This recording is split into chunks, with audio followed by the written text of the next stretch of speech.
Bismillaahi Raxmaani Raxiim.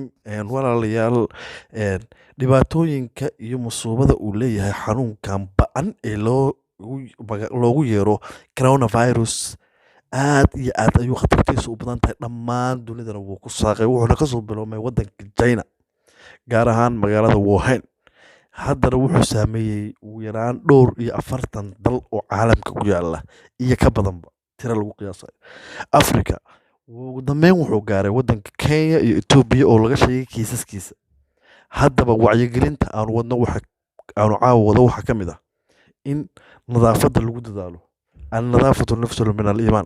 Faraha hala dhaqdo, sanka faraha laga ilaashado, Soomaaliya digtooni hala galo, waxa weeye neefta iyo naqaska hala iska ilaaliyo. Ilaahayna hala baryo in Ilaahay xanuunkan ummadeena uusan iyo ummadda islaamkaaba uu Ilaahay u ka ilaaliyo uuna soo akeenin.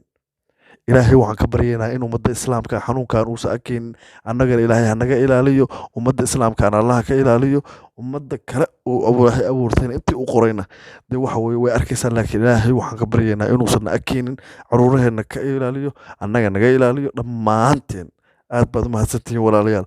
Soona duceeya, siina sheer gareeya, farahana hala dhaqdo, una faafiyo dadka insha Allah.